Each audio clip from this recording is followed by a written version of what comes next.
6 fireball events across the United States all in 1 week.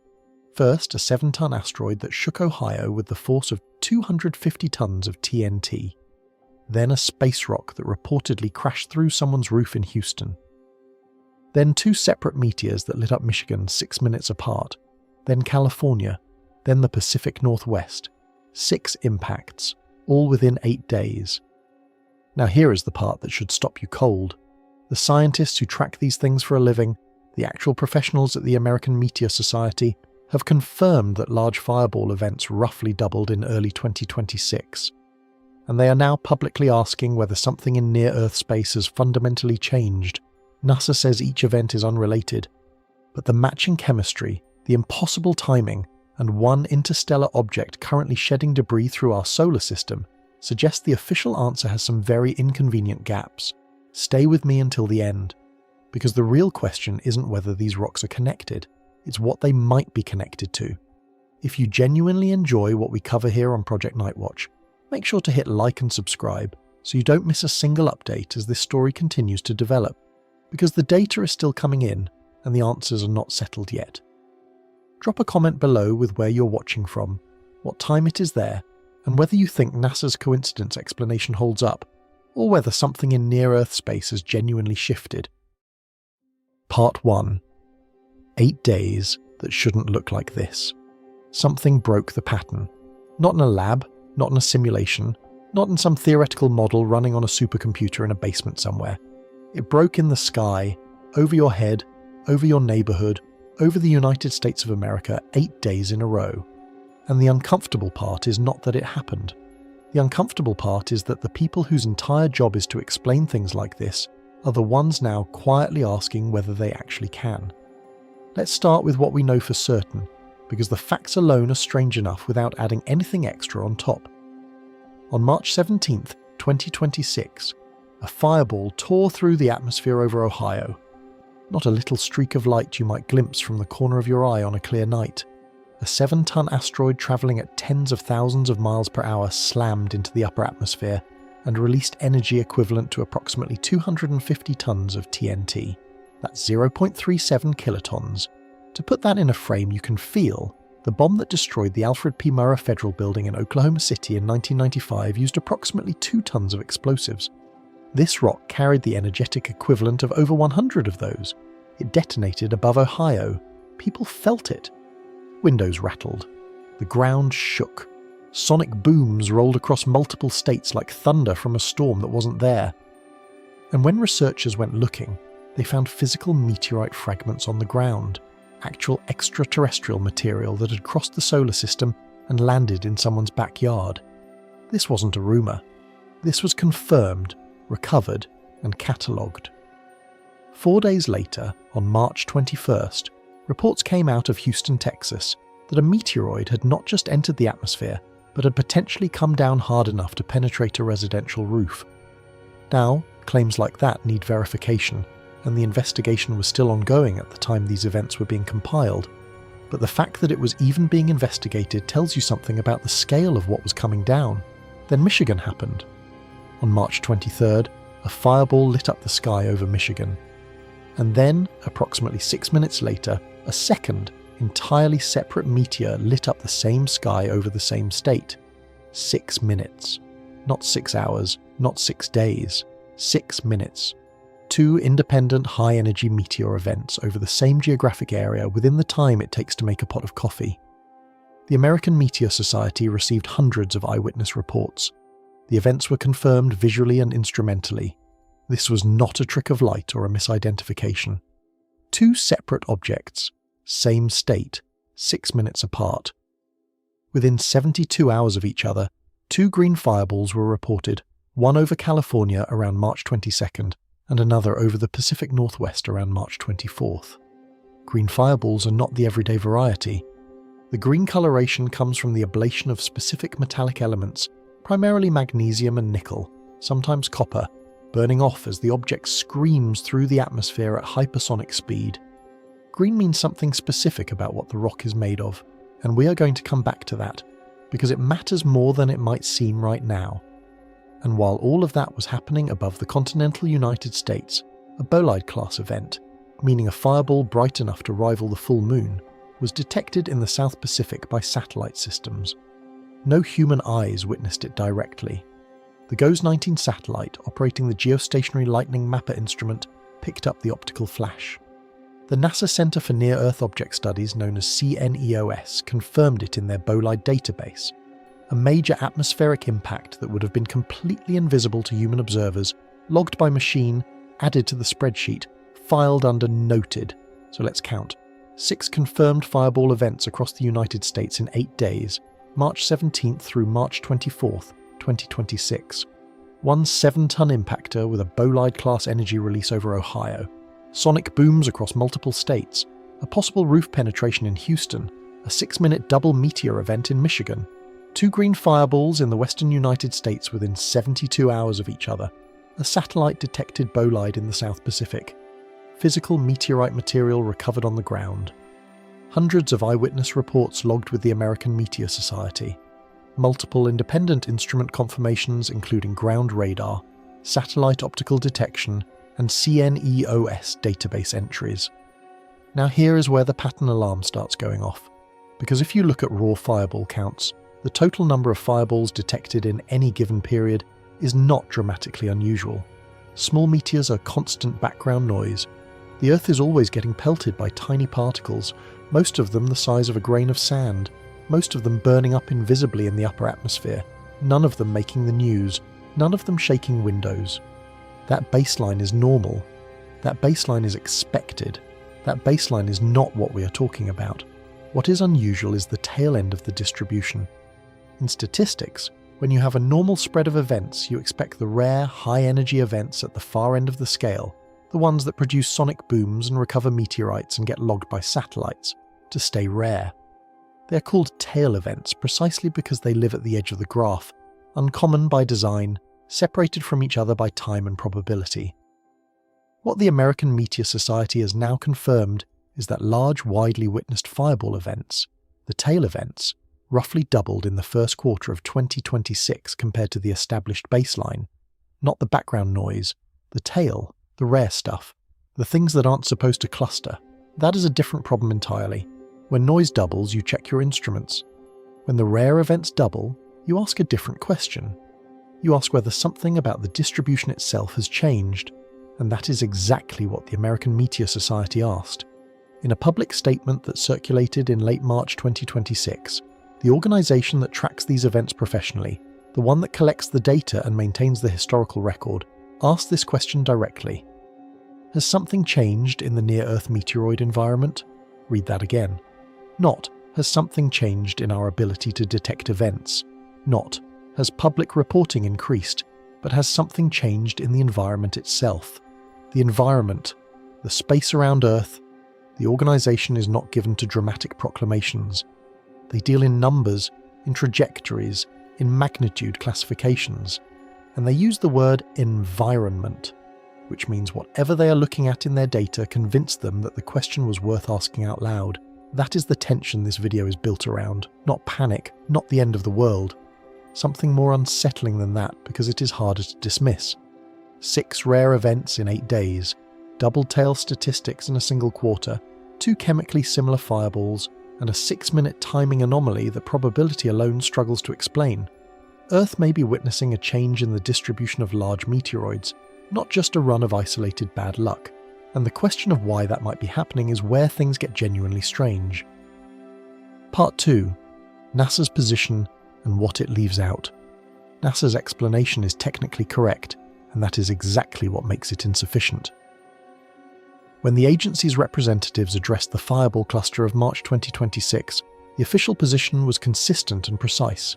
Each event, taken individually, is a sporadic meteoroid, an independent fragment of rock or metal following its own orbital path, crossing Earth's path by coincidence, entering the atmosphere without coordination with any other object. The Ohio bolide, sporadic meteoroid.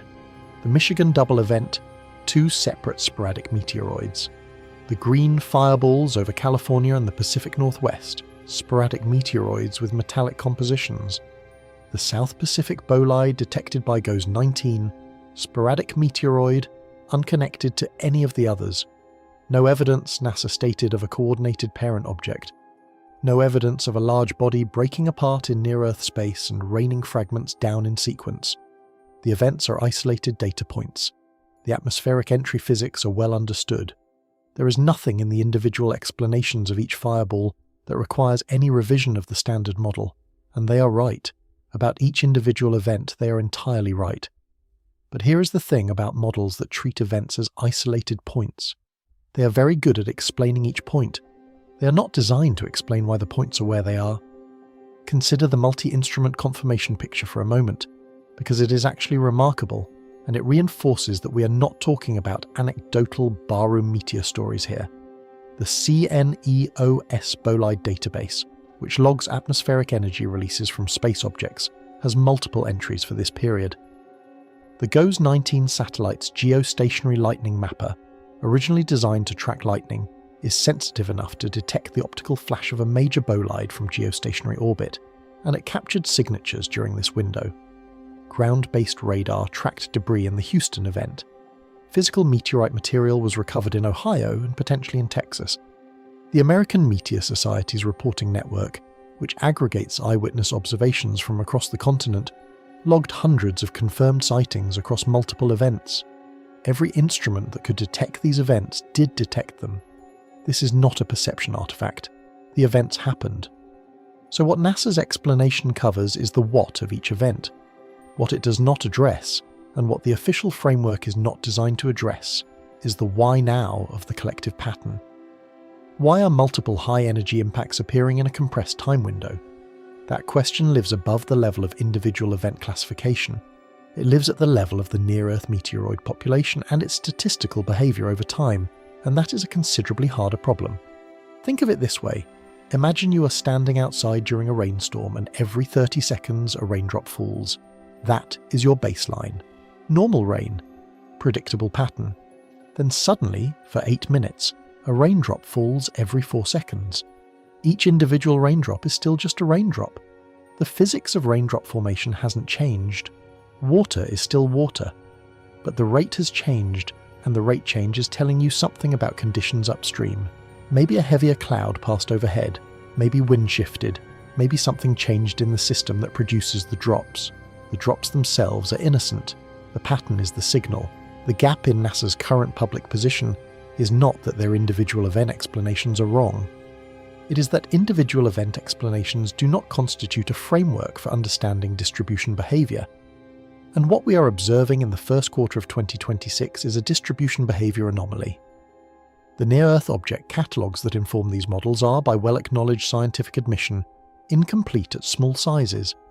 Objects in the 1 to 10 metre range, which is the category that produces the kind of fireball events we saw in March, are estimated to number in the hundreds of thousands, and the majority of them have not been formally catalogued. There are detection biases built into the observation systems. There are gaps in sky coverage. There are objects on orbits that simply haven't crossed a telescope's field of view yet. What NASA explains is each fireball. What NASA has not yet explained is why multiple high-energy impacts are appearing inside an 8-day window in a single geographic region, when the baseline expectation would scatter them across months and continents. That gap is not a conspiracy. It is not a cover-up. It is the honest frontier of what current models can and cannot do. And it is precisely at that frontier where this story gets more interesting. Part 3, the green fireball problem.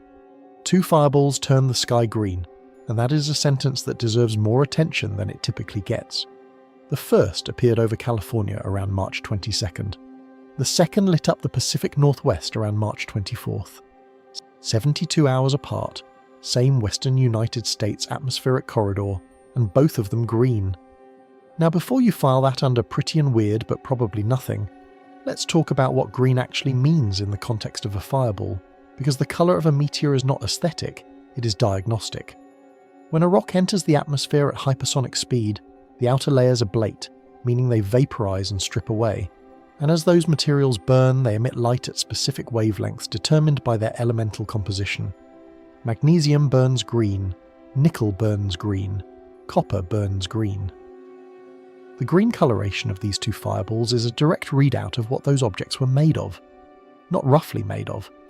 specifically made of at a compositional level that produces the same spectral signature in both cases.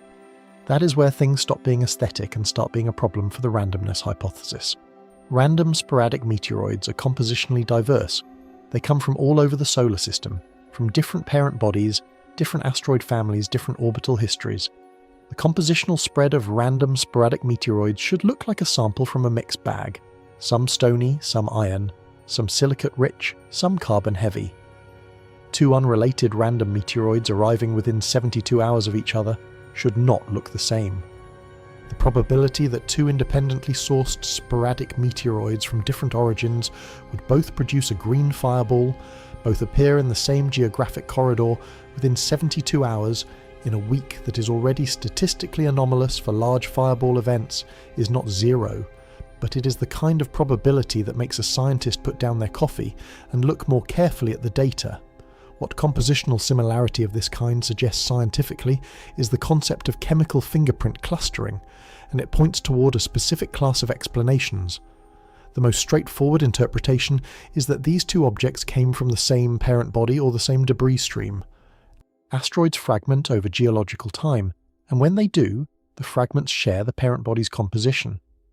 If Earth is crossing a region of space containing debris from a single metallic or Uralite class asteroid, the fragments in that debris would all have similar chemical signatures. They would all produce similar spectral outputs on entry. They would all turn the sky the same shade of green.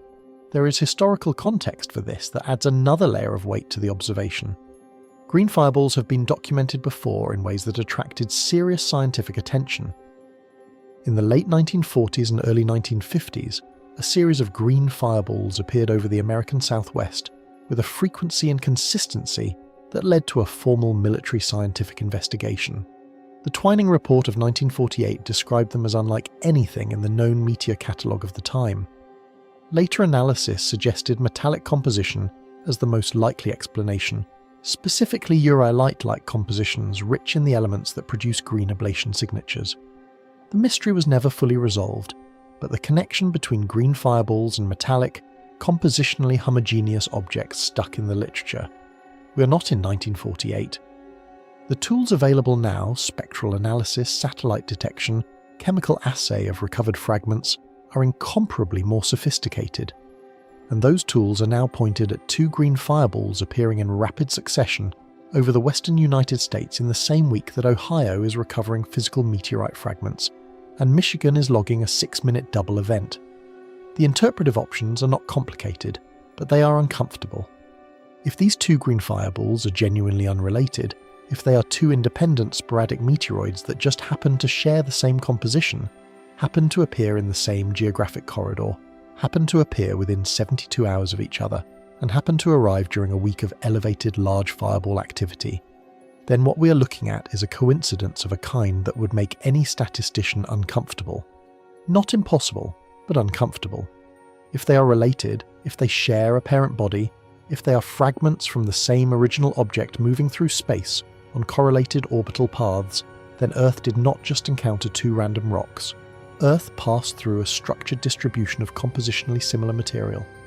And that is a different kind of event entirely. That suggests there is a stream, a filament, a corridor of debris out there that we intersected this week, and it has a chemical signature we can recognize, and we are apparently not tracking it. The idea that Earth may be passing through structured, partially unmapped regions of near-Earth space is not fringe speculation. It is the logical implication of the combination of events we've been examining. Timing anomalies, compositional clustering, double-tail statistics, multi-instrument confirmation. Each piece is individually explicable. Together they are suggesting something about the structure of the space Earth is currently moving through. And the Michigan anomaly is the piece of data that makes the structural argument hardest to dismiss. Part 4. The 6-minute paradox. 6 minutes is nothing. In cosmic terms, it is not even a rounding error. It is the time it takes to reheat yesterday's coffee, to scroll through your notifications, to completely forget what you walked into a room to do. 6 minutes is nothing. And yet, within those 6 minutes over Michigan on March 23, 2026, two separate high-energy meteors entered the atmosphere over the same state, were confirmed independently by visual witnesses and instrumental detection, and produced the kind of fireball events that, in any normal distribution of sporadic meteoroids, would be expected to be separated from each other by weeks or months, not minutes, not 6 minutes, not 6 of anything on the short end of the clock. So let's sit with that for a moment before we move on, because it is easy to read a fact like that and let it slide past without fully absorbing what it is actually saying. Let's be precise about the statistical weight of this, because it is easy to read 6 minutes and think, well, things happen close together sometimes, big deal. Unlikely events cluster occasionally. That is what randomness does, and you would be right to think that, up to a point. So here is the actual structure of the problem, stated as clearly as possible.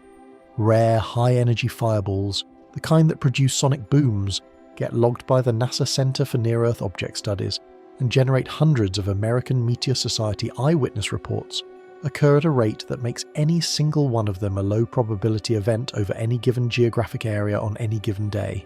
We are not talking about the faint streaks you catch on a clear night if you stare long enough. We are talking about the events that rattle windows, that make people pull over on the highway, that show up in news alerts and get confirmed by satellite systems before the morning coffee is brewed. Those events, low probability, each one. The probability of 2 such events occurring over the same state on the same day is already considerably lower than either one alone. That alone would be noteworthy. But the probability of 2 such events occurring over the same state within 6 minutes of each other is the kind of number that sits at the very edge of what randomness can plausibly produce before the alternative hypotheses start looking more economical. It is not impossible. Nothing in this discussion is impossible. But at a certain point, invoking coincidence stops being a scientific explanation and starts being a preference. And the Michigan double event is close to that point. The technical term for what this represents is a temporal clustering signature. It is a pattern in the timing of arrivals that is tighter than a random process would typically generate. Not tighter than it ever could generate, but tighter than it typically does. And when you observe a temporal clustering signature in high-energy events that are supposed to be randomly distributed, the most scientifically conservative explanation for it is not bad luck. It is not a fluke in the data set. The most scientifically conservative explanation is orbital structure, not coincidence, structure. The distinction matters enormously, because one of those explanations requires nothing new, and the other requires us to ask a question we may not yet have the tools to fully answer. Here is why the structural explanation makes sense physically, and why it is not a stretch to reach for it. Debris in space does not travel alone by default.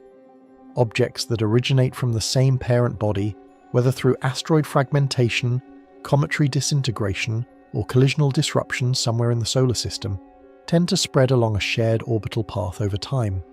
The physics of this are well understood. When a body breaks apart in space, its fragments do not scatter randomly in all directions like shrapnel from an explosion. They inherit the orbital parameters of the parent, with small variations, and they continue moving along roughly the same path, gradually spreading out over thousands or millions of years as gravitational perturbations and the subtle pressure of sunlight slowly pull them apart.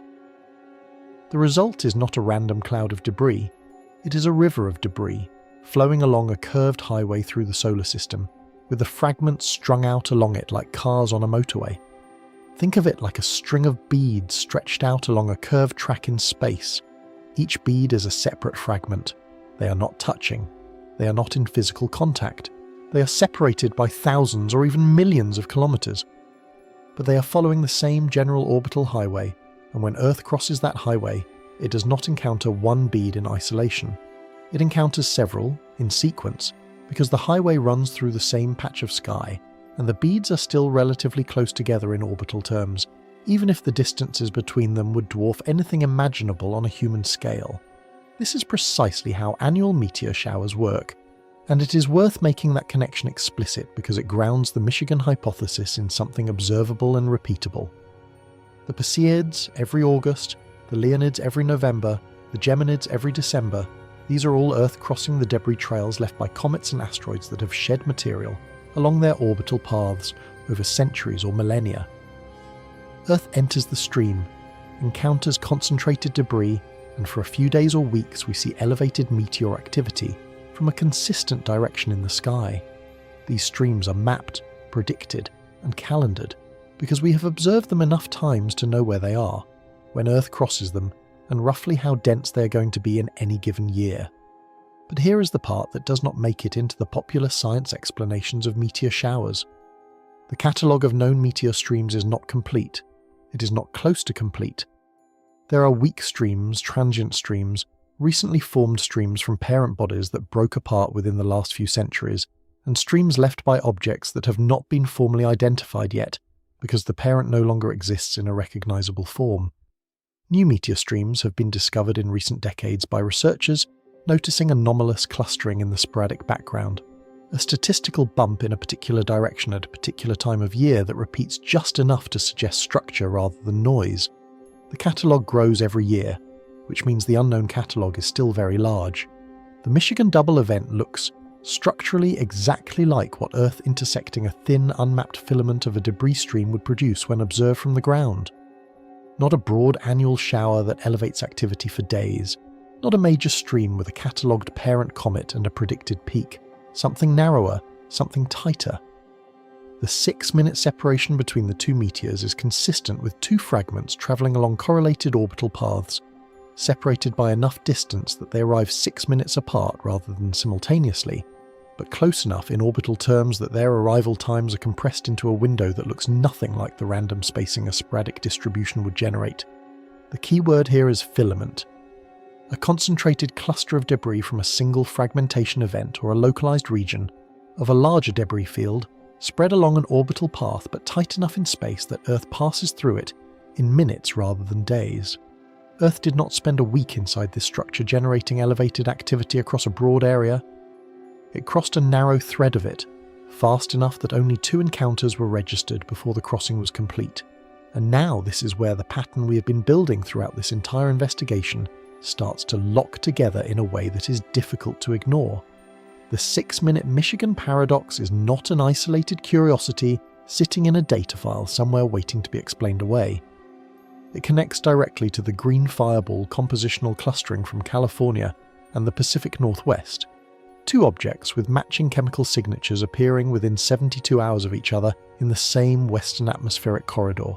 It connects to the Ohio bolide, which produced physical meteorite material on the ground, and a confirmed energy release of 0.37 kilotons, falling within the same 8-day window. It connects to the American Meteor Society's finding that large witnessed fireball events doubled in the first quarter of 2026 compared to the established baseline. If all of these events are genuinely random, independent, and coincidental, then what we are looking at is randomness behaving in a way that concentrates in probability across multiple dimensions simultaneously. In time, because of the Michigan 6-minute gap. In geography, because of the western corridor alignment of the green fireballs. In composition, because of the matching chemical signatures. And in energy class, because the doubling is concentrated in the tail of the distribution where the rarest, most energetic events live. Randomness can produce clustering in one dimension. Producing it simultaneously across 4 independent dimensions in the same 8-day window is a considerably more demanding request. And if these events are not random, if some or all of them reflect Earth passing through a structured region of near-Earth space that we have not previously mapped, then the 6-minute Michigan event is not an anomaly to be explained away. It is a measurement. It is the closest thing we have to a direct observation of the structure itself, 2 fragments of the same debris field arriving in rapid sequence as Earth crossed their shared orbital corridor. And if that interpretation is correct, then the next question becomes unavoidable. What is producing that structure? Where did it come from? How long has it been there? And perhaps most importantly, why are we only encountering it now? That question has more than one answer, several answers, and some of them are considerably more comfortable than others. Part 5. Seasonal sky versus structural change. Every year, without fail, spring arrives, the days get longer, the air gets warmer. People start making optimistic plans about outdoor activities they will probably not follow through on. And quietly, without any fanfare or news coverage, Earth passes through a region of its orbit that tends to produce more meteor activity. This happens every year. It has always happened. It will continue to happen long after every person watching this video is gone. It is orbital geometry doing exactly what orbital geometry does, on schedule, without drama, and without any particular interest in whether we notice. So before we go any further into the strangeness of what happened between March 17th and March 24th, 2026, we have to spend some honest time with the most boring explanation available, because the most boring explanation is not always wrong. And in science, ignoring the mundane answer in favour of the exciting one is how you end up embarrassed at conferences. The mechanism works like this. As Earth moves through its orbit around the Sun, the direction of its travel, what astronomers call the apex of Earth's way, shifts in orientation relative to the background population of sporadic meteoroids drifting through the inner solar system. In the spring months, Earth's apex direction is positioned such that it sweeps up a higher proportion of debris from what is called the Anthillian source, a diffuse cloud of sporadic meteoroids concentrated in the region of the ecliptic plane opposite the Sun. More debris in the forward path means more meteor encounters. More meteor encounters means more fireballs. The baseline math is well established, well documented, and utterly unglamorous. Spring means more meteors, not a dramatic increase, not a doubling, not an event of the century surge. A real and predictable uptick that researchers factor into their models the way accountants factor in quarterly tax filings. Expected, routine, handled. So before you accept any unusual explanation for the March 2026 fireball cluster, you have to ask the uncomfortable question first. Is spring simply doing its job more visibly this year? Is this the cosmic equivalent of noticing the highway traffic more because the fog finally lifted? And the honest answer, the one that intellectual integrity requires, is that spring is contributing. The orbital geometry effect is real. It is present in the data. It would be genuinely dishonest to wave it away in order to make the anomaly sound more dramatic than it needs to be.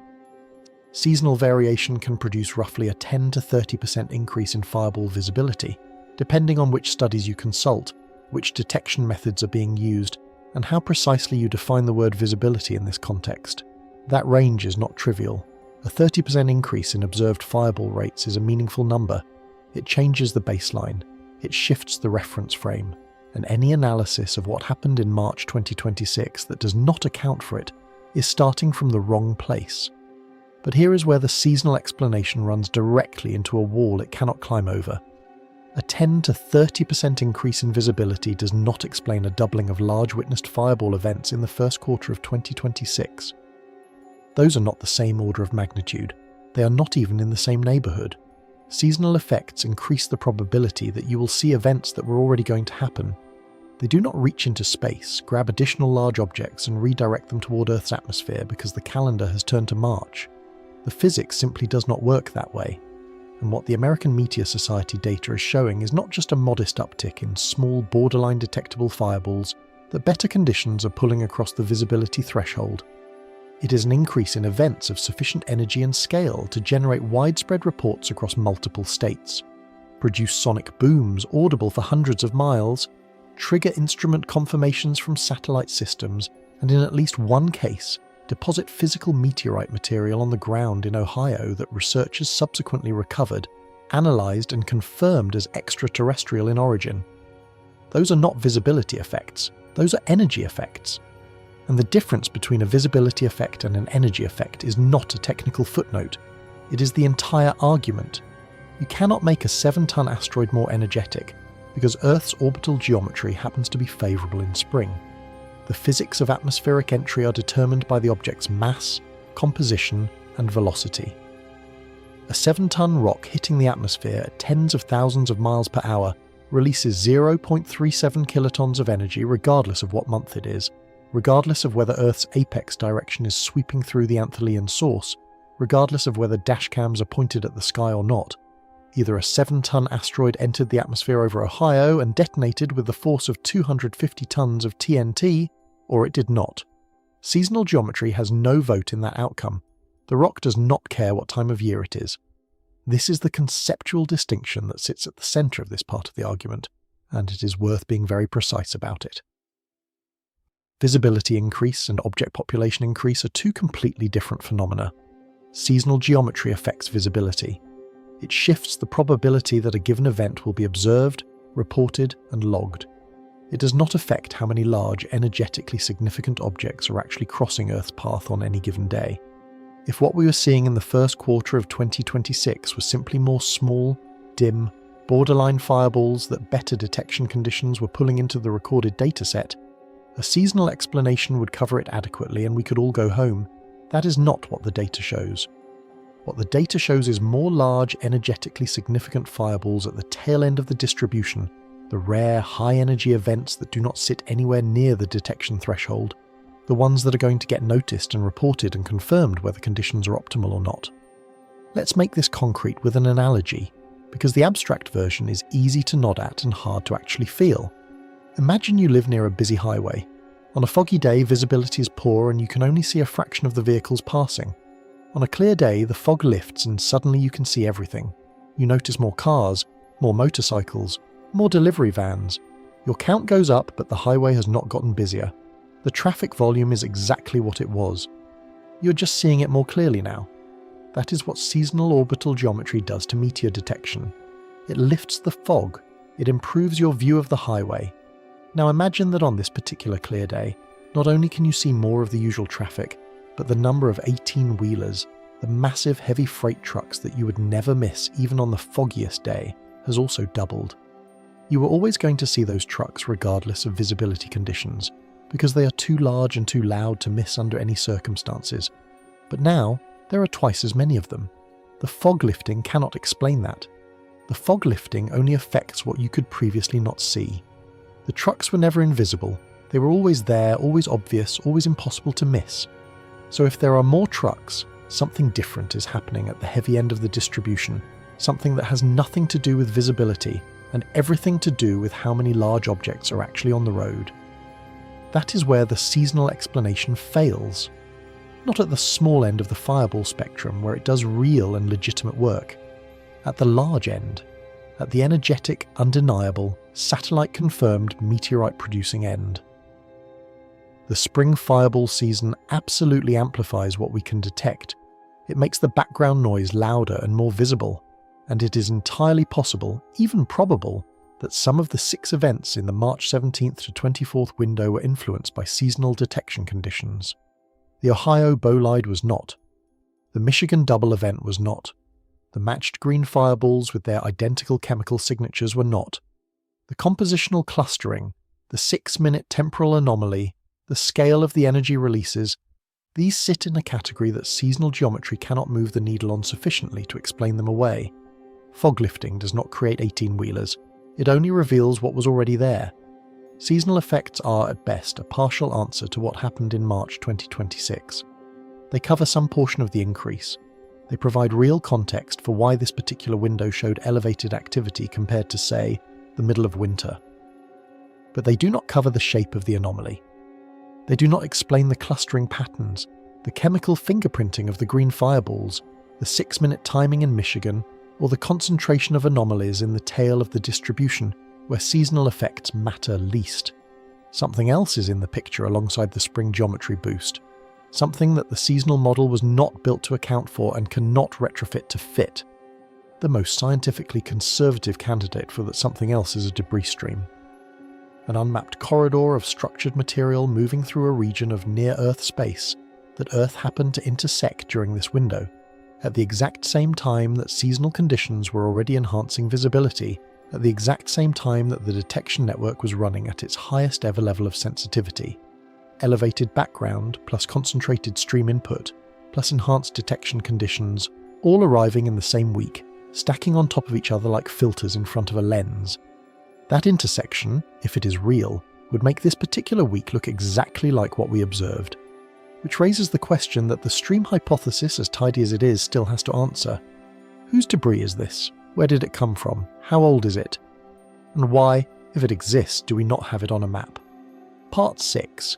Hidden streams we don't fully map. The catalogue of known meteor streams is one of the most precisely maintained records in observational astronomy. Researchers have spent decades building it, refining it, cross-referencing it against historical observations going back centuries in some cases. It is genuinely impressive work, the kind of patient, meticulous data collection that does not make headlines, but quietly forms the foundation of everything we think we know about what Earth encounters as it moves through space.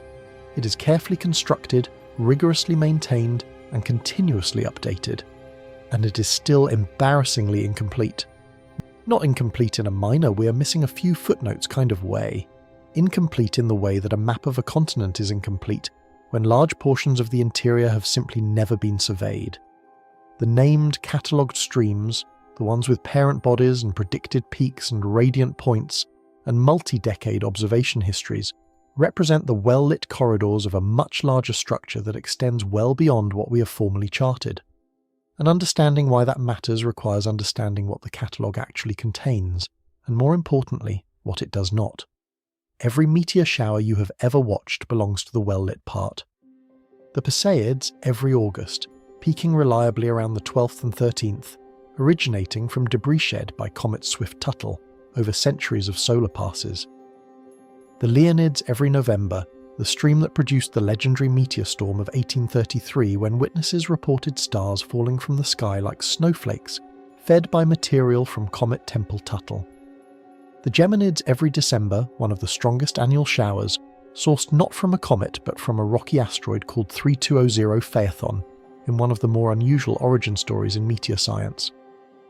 The Taurids, the slow, bright fireballs of late October and November, associated with the debris complex of Comet Encke Z, and notable for occasionally producing significant bolide-class events of their own.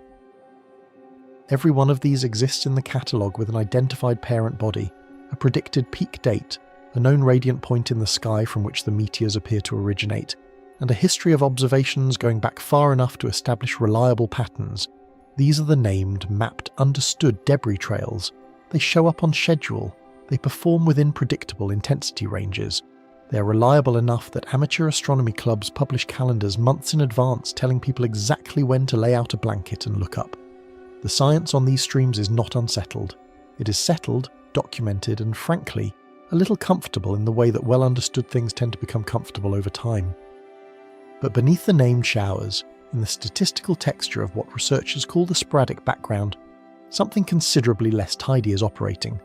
There is a second population of streams, partially mapped, partially understood, and in many cases not mapped or understood at all. Weak streams that only produce a handful of meteors above the sporadic baseline, not enough to notice unless you are specifically looking for them in the data. Recently formed streams from parent bodies that fragmented within the last few centuries or even decades, too young to have spread widely along their orbital paths, still concentrated in narrow filaments that Earth might intersect briefly, and then exit without ever recognizing what it passed through. Streams that only intersect Earth's orbit on specific orbital cycles, appearing once every several years or decades, producing a brief anomaly in the data, and then disappearing again until the geometry aligns once more. And streams from parent bodies that fragmented so long ago that the parent no longer exists in any recognizable form, the source object reduced to gravel and dust spread along an orbital corridor with no surviving nucleus to identify, no comet or asteroid to point at and say, that is where this came from. These are not theoretical constructs invented to make a hypothesis work. They are observed phenomena. In recent decades, researchers have identified multiple previously unknown meteor streams by doing exactly what good science does, noticing anomalous clustering in the sporadic background data, following the statistical thread, and eventually tracing it back to a structure that was always there but never formally documented. The known catalogue grows every year. New streams are added regularly, which tells you something important about the size of what remains unknown. The catalogue grows every year precisely because the unknown catalogue is so large that there is always more to find. We're not at the end of this map. We are somewhere in the middle of it, possibly closer to the beginning than we would like to admit. Now bring that context to Michigan on March 23, 2026, and the picture shifts considerably.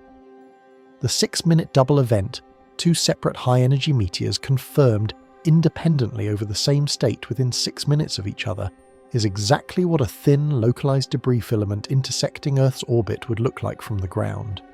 Not a broad annual shower generating elevated activity for days or weeks across a wide geographic area. Not a major catalogued stream with a known radiant and a predictable peak. Something far narrower. A concentrated cluster of debris from a single fragmentation event, or a localized region of a larger debris field, spread along an orbital path but tight enough in space that Earth passes through it in minutes rather than days. Two fragments from the same orbital highway, separated by enough distance that they arrive 6 minutes apart rather than simultaneously, but close enough in orbital terms that their arrival times are compressed into a window that looks nothing like the random spacing a sporadic background would generate.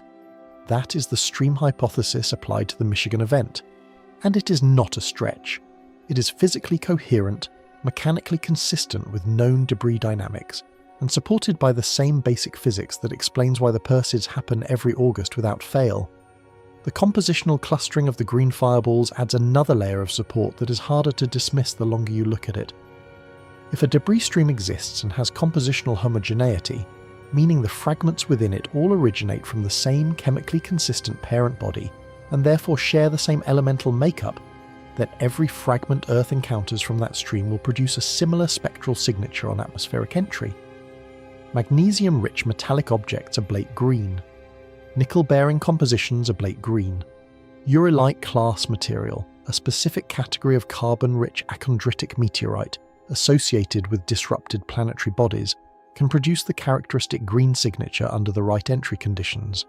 If the hypothesized unmapped stream originates from a parent body in this compositional class, then encounters with that stream will tend to produce green fireballs. Not every fragment, not with perfect uniformity, because the composition of any real asteroid is not perfectly homogeneous throughout. But as a statistical tendency, as a fingerprint that shows up more often than chance would predict for random sporadic meteoroids from diverse origins, the green signature would be expected to recur. 2 green fireballs in the western United States atmospheric corridor within 72 hours of each other is consistent with Earth encountering the same compositionally homogeneous debris source twice in rapid succession as it crossed through a narrow filament of that source's debris trail. The colour is not a coincidence to be noted and filed away. The colour is data. It is a chemical readout of what those objects were made of, and the fact that both readouts came back the same is the stream hypothesis writing its own supporting evidence in the sky. Now here is the honest uncertainty that the debris stream hypothesis carries, and it deserves to be stated clearly rather than buried in qualifications at the end of a paragraph. No parent body has been identified. There is no confirmed orbital solution linking the Michigan events, the California and Pacific Northwest green fireballs, and the Ohio bolide to a single source object. The stream hypothesis explains the clustering patterns with physical mechanisms that are known to exist and operate. It does not prove them. The distinction between explains consistently with and proves is not semantic. It is the entire difference between a working hypothesis and a confirmed finding. And right now, the debris stream interpretation is a working hypothesis, a compelling one, a physically coherent one, but a hypothesis. What would confirmation actually require? Precise orbital trajectory data from multiple events in the cluster, ideally radar-tracked rather than reconstructed from eyewitness reports, compared systematically to identify consistent radiant points and approach velocities all pointing toward the same origin region in the sky. Spectral analysis of multiple events confirming compositional similarity at a level of detail beyond colour alone, ideally from recovered meteorite fragments that can be chemically assayed in a laboratory. And ideally identification of a candidate parent body or remnant object in the orbital region the trajectories point toward. That work takes time. It requires coordination between the groups maintaining the CNEOS database, the American Meteor Society Observational Network, the Meteor Stream Research Community, and the spectroscopic analysis teams. The data from these events was still being processed at the time this investigation was compiled. The confirmation, if it comes, will come later. But here is what makes the stream hypothesis genuinely compelling, even in the absence of that confirmation. It is exactly what the anomaly would look like if it were real. Temporal clustering consistent with debris moving along a correlated orbital path. Compositional similarity consistent with a single chemically homogeneous parent body. Geographic clustering consistent with a narrow orbital corridor intersecting Earth's atmosphere at a specific inclination angle. The pattern fits the mechanism. The mechanism is known to exist. The only missing piece is the specific parent body, and the catalogue of potential parent bodies at small sizes is, as we have now established at some length, nowhere near complete. Earth may be passing through a thin filament of structured debris from a fragmented object that has never been catalogued, never been formally observed, and never been assigned a designation in any database. That is not a fringe claim. That is the standard model of debris stream formation applied to a situation where the stream in question has not yet been found. The space around Earth contains structures we do not know about. That conclusion is simultaneously the least surprising thing that planetary science could tell us, given how incomplete the catalogue demonstrably is, and one of the most uncomfortable, because it means the inventory of what Earth might encounter on any given orbit is not closed. It is open, and what we encountered in March 2026 may be the first confirmed glimpse of something that has been out there all along, moving through the same space we move through, waiting for the geometry to align. But there is one more potential source of debris in this story, one that sits even further outside the known catalogue, further outside the solar system itself, and it deserves acknowledgement precisely because it is not hypothetical. It is confirmed, and it is happening right now. Part 7. Interstellar coincidence. Somewhere in the outer solar system right now, an object that does not belong here is passing through. That sentence would have been science fiction 20 years ago. The working assumption of planetary science, running quietly in the background of every near-Earth object model ever built, was that the solar system is essentially a closed neighbourhood. The debris population, the asteroids, the comets, the meteoroids, the dust, all of it originated here from the same primordial cloud of gas and rock that collapsed to form the Sun and its planets roughly 4.6 billion years ago. Everything in the neighbourhood was made in the neighbourhood. Visitors from outside were theoretically possible, but had never been confirmed, and in the absence of confirmation, the models did not account for them. The solar system was, for practical purposes, self-contained. Then, in October 2017, an object called 1I/Oumuamua entered the inner solar system on a trajectory that could not have originated from any known solar system body. Its hyperbolic excess velocity, the speed it retained even after falling deep into the Sun's gravitational well and climbing back out, was far too high. It came from somewhere else. It was moving through interstellar space before it arrived here, and it was moving back out into interstellar space after it left. Oumuamua was strange in ways that still generate active scientific debate. It showed non-gravitational acceleration without any detectable outgassing. It had an unusual elongated shape inferred from its light curve, and it left before anyone could get a proper look. It raised questions faster than it answered them, and then it was gone. 2 years later, in August 2019, 2I/Borisov arrived. Also interstellar, also on a hyperbolic trajectory with no plausible solar system origin. But unlike Oumuamua, Borisov looked familiar. It behaved like a comet. It developed a coma and a tail as it approached the Sun. It outgassed. It shed material. It was, in the most important ways, a comet that had simply formed around a different star and spent an unknown length of time crossing the void between stellar systems before wandering into ours. Borisov was strange because of where it came from. In terms of what it did, it behaved like something astronomers understood.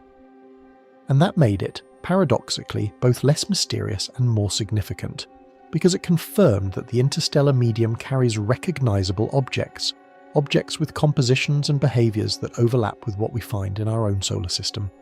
And now, in 2026, there is 3I Atlas, confirmed interstellar origin, hyperbolic trajectory that will carry it back out of the solar system and into the void between stars, never to return. It joins a list that, as of this writing, contains exactly 3 confirmed members in all of recorded human history. And what distinguishes 3I Atlas in the specific context of everything else happening in March 2026 is something that should make you pause before you file this under interesting but unrelated. 3I Atlas has been observed to be actively shedding material. An extended dust plume has been documented. Cometary-style activity is ongoing. This object, this visitor from another star system, is releasing debris as it moves through our solar system. It is not a clean, inert rock passing silently through. It is shedding. It is leaving material behind. It is, in the most literal sense, importing foreign matter into the solar system's existing debris environment. The natural question, the one that anyone paying attention to the fireball cluster of March 2026 will arrive at almost immediately, is obvious. Can debris from an interstellar visitor contribute to the small particle flux reaching Earth? Can material shed by 3I Atlas find its way into Earth-crossing trajectories on timescales relevant to what we observed? The honest scientific answer, stated as clearly as the available data allows, is this. Probably not, but the question cannot yet be definitively closed. Orbital mechanics impose serious constraints on the scenario. Material shed by a body on a hyperbolic trajectory, moving through the solar system at interstellar excess velocities, does not automatically inherit Earth-crossing orbits simply because the parent object happens to be in the solar system at the same time as Earth. The geometry has to work. The shed material has to decouple from the parent's trajectory in a way that places it on an orbit that intersects Earth's path at the right point along that orbit at the right time. That is a demanding set of coincidences to stack. The velocities and trajectories involved in interstellar passage make Earth intersection for shed material unlikely on short timescales, and no published orbital analysis at the time of this investigation confirmed any such trajectory for 3I Atlas debris. The object is real, the shedding is real, the connection to the March events is not confirmed. But here is why 3I Atlas still belongs in this conversation, even without a confirmed orbital link to the Fireball cluster. It belongs because of what it represents at the level of the model. The assumption underlying most near-Earth object modelling, the quiet foundational premise that has shaped every debris catalogue, every impact probability calculation, every hazard assessment ever produced, is that the debris population interacting with Earth is entirely solar system in origin, built from local materials, following gravitational dynamics shaped by the Sun and its planets, moving on orbits that have been perturbed and evolved over billions of years but always within the same gravitational neighbourhood. The models are built on that assumption. The catalogues are built on that assumption. The hazard frameworks are built on that assumption.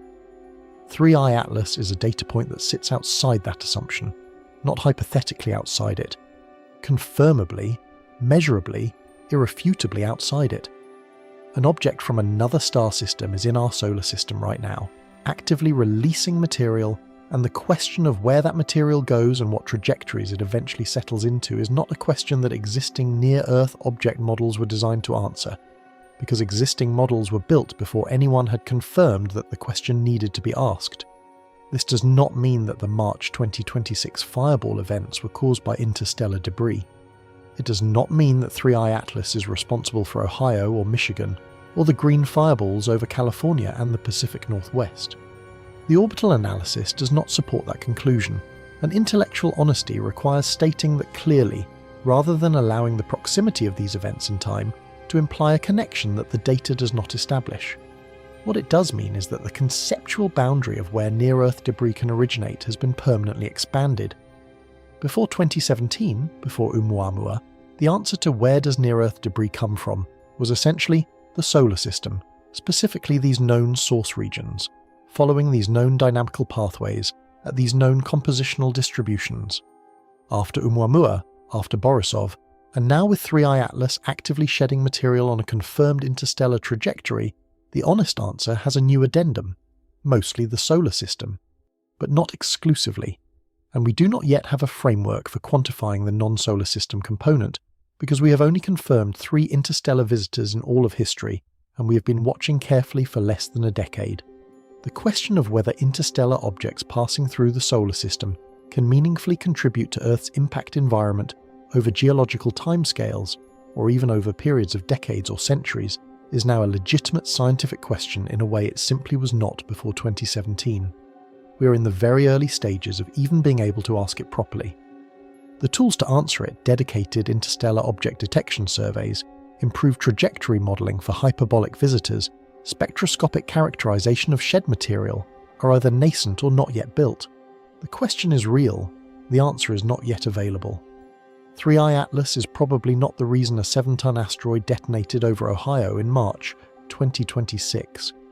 It is probably not the source of the green fireballs, the Michigan double event, or the South Pacific bolide that no human eye witnessed. Probably. That qualifier is doing real scientific work in that sentence and should not be glossed over. Because probably not in the context of a phenomenon we have only been able to observe for less than a decade, involving physical dynamics we have never previously needed to model, is a different kind of probably not than the kind that appears in well-characterized, extensively studied systems. What 3I Atlas is, unambiguously and regardless of any connection to this specific week's events, is a demonstration that the near-Earth environment is not a closed system. The inventory of what Earth might encounter is not limited to the catalogue of solar system objects. The catalogue itself, incomplete as it is for solar system origin objects, does not even attempt to capture what might arrive from outside. There is material out there that formed around other stars, that travelled through interstellar space, that is now somewhere in our solar system following trajectories that our models were never designed to track. Some of it is being shed by 3i Atlas right now, while 6 fireballs are lighting up the American sky, and the American Meteor Society is publicly asking whether something in the near-Earth environment has changed. It is here. It is real. It is leaving material behind, and where that material eventually goes is a question that nobody, as of this moment, can fully answer. Which means the space around Earth is stranger, larger, and less catalogued than any of the models currently in use were built to accommodate. And that conclusion, uncomfortable as it is, sets up the hardest part of this investigation. Because now we have to take every layer we have examined, the seasonal effects, the stream hypothesis, the detection expansion, the atmospheric amplification, the interstellar wildcard, and figure out what the data is actually saying when all of those layers are operating simultaneously, when they stack, when they converge. And what that convergence produces is not a simple answer. It is something more interesting and considerably more unsettling than any single explanation could generate on its own. Part 8. The measurement problem. Here is a question that deserves a direct answer before we go any further, and it is the kind of question that feels almost too simple to ask out loud, which is exactly why it needs to be asked. Are we actually seeing more fireballs, or are we just better at seeing them? Sit with that for a moment before you dismiss it, because it is not a rhetorical device designed to make the anomaly look more dramatic by pretending to consider the boring explanation. It is a genuinely serious scientific question, and the answer to it determines whether everything else we have been discussing represents a real change in the near-Earth environment or an artifact of dramatically improved instrumentation making a stable event rate look like it is increasing. Those are completely different conclusions with completely different implications, and conflating them because the dramatic version is more interesting would be exactly the kind of intellectual dishonesty that this investigation is trying to avoid. So let's take the measurement problem seriously because it deserves that. The last 15 years have produced an extraordinary expansion in the detection infrastructure pointed at the sky above us, and the scale of that expansion is easy to underestimate if you're not paying close attention to it. Start with the most obvious component, dash cams. Dashboard cameras are now effectively ubiquitous across the United States. Millions of vehicles are equipped with continuously recording cameras pointed at the sky ahead, operating around the clock in every weather condition, across every geographic region of the country. A fireball event that crosses the sky at 2 a.m. over a rural stretch of interstate in the 1990s would have gone entirely unrecorded unless a human being happened to be outside, looking in exactly the right direction at exactly the right moment. That same event today is captured by dozens of dash cams, uploaded to social media within hours, and reported to the American Meteor Society before sunrise. The event has not changed. The recording infrastructure has. The American Meteor Society's reporting network itself has grown substantially over the same period, both in geographic coverage and in public awareness and engagement. The organisation has invested in outreach, in accessible online reporting tools, in social media presence, and in the kind of public communication that converts a person who saw something strange in the sky from someone who shrugs and moves on into someone who files a structured report with location, time, duration, colour, and direction of travel.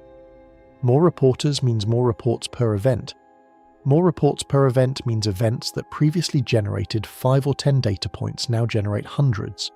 This is good for science. It is also, unavoidably, a source of apparent rate increase that has nothing to do with how many objects are actually entering the atmosphere. Then there is the satellite layer, which represents perhaps the most significant detection expansion of all for a specific class of events. The GOES 19 satellite, operated by NOAA, carries an instrument called the Geostationary Lightning Mapper, designed primarily to track lightning activity across the Western Hemisphere from geostationary orbit roughly 35,000 kilometers above Earth's surface.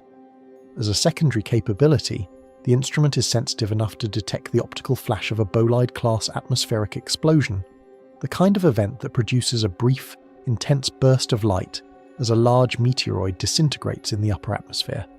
This means that bolide events occurring over open ocean, over remote polar regions, over the vast uninhabited stretches of the Pacific and Atlantic, events that would have been completely invisible to any human observer and undetectable by any ground-based system, are now being logged automatically, continuously, and globally. The South Pacific bolide detected during the March 2026 window is a direct example. No human saw it. The satellite caught it. A decade ago, that event would not exist in any database. Today it is a data point. Nothing about the event itself changed. Everything about our ability to record it changed. The CNEOS automated bolide logging system adds another layer to this picture. The system aggregates data from multiple sensor networks, including satellite optical sensors and infrasound monitoring arrays, processes it in near real time, and publishes the results in a publicly accessible database. Events that previously required manual identification, human review, and institutional reporting chains that could take weeks or months to produce a public record are now appearing in the database within hours of occurrence. The pipeline has been compressed from weeks to hours. That compression alone, without any change in the actual event rate, would make the recent period look more active than earlier periods simply because the historical record was built on a slower, less comprehensive detection system. So yes, detection improvement is real, it is substantial, it is contributing to the apparent increase in observed fireball rates in early 2026.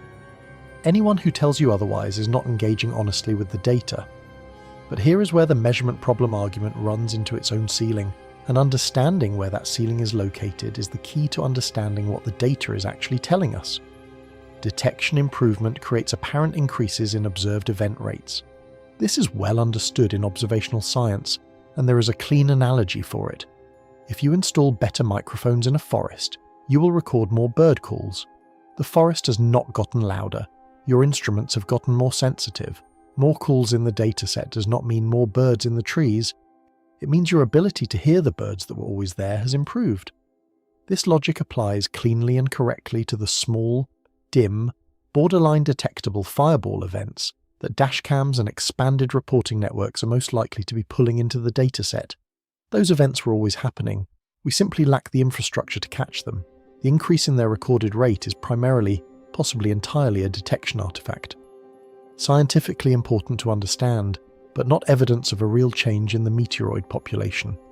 The problem is that this argument, valid as it is for small events, does not scale comfortably to the large end of the distribution. For large, energetically significant bolide-class events, the kind that produce sonic booms heard clearly across multiple states, that shake windows in buildings, that deposit physical meteorite material on the ground in recoverable quantities, that generate hundreds of independent eyewitness reports from people who were not looking for a meteor and had no intention of filing a report before something lit up the entire sky above them. The detection bias argument weakens to the point of near irrelevance. You do not need a dash cam to detect a 7-ton asteroid detonating over Ohio with the energy equivalent of 250 tons of TNT. You need ears, you need a window. You need the basic human capacity to notice when the ground shakes and a sound like artillery rolls across the sky. People heard it. People felt it in their chests. It left rocks on the ground that researchers subsequently recovered and confirmed as extraterrestrial material. The GOES satellite confirmed the optical signature. CNEOS confirmed the energy release. Multiple independent instrument systems confirmed what thousands of human witnesses had already reported.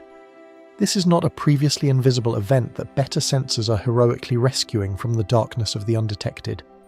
This is an event of a scale that would have been noticed, reported, and remembered in any era of human civilization equipped with functional sensory systems. The Ohio bolide was not hiding from the 1990s detection infrastructure. It was simply not there in the 1990s. This one happened in March 2026, and it happened at a scale that no reasonable definition of detection bias can claim credit for surfacing. The honest interpretation, the one that the data actually supports without requiring either dismissiveness or overclaiming, is that both things are happening simultaneously and in different proportions at different ends of the event size spectrum. Some portion of the apparent increase in fireball counts in early 2026 reflects improved detection. particularly for smaller events at the lower end of the energy scale. That contribution is real and should not be subtracted from the analysis entirely.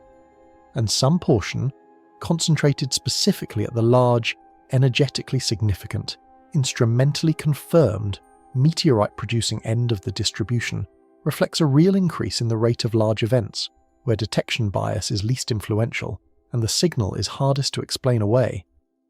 The American Meteor Society's statement that large witnessed fireball events roughly doubled in the first quarter of 2026 is not a statement about small borderline events that dashcams are now catching for the first time. It is a statement about the big, unmissable, multi-instrument confirmed events at the high energy end of the scale. The events that would have been noticed regardless of what year they occurred in.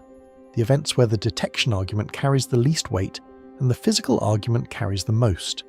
Separating the detection contribution from the physical contribution with mathematical precision is genuinely difficult, and anyone who claims they can do it cleanly with the data currently available is projecting a confidence that the dataset does not yet support.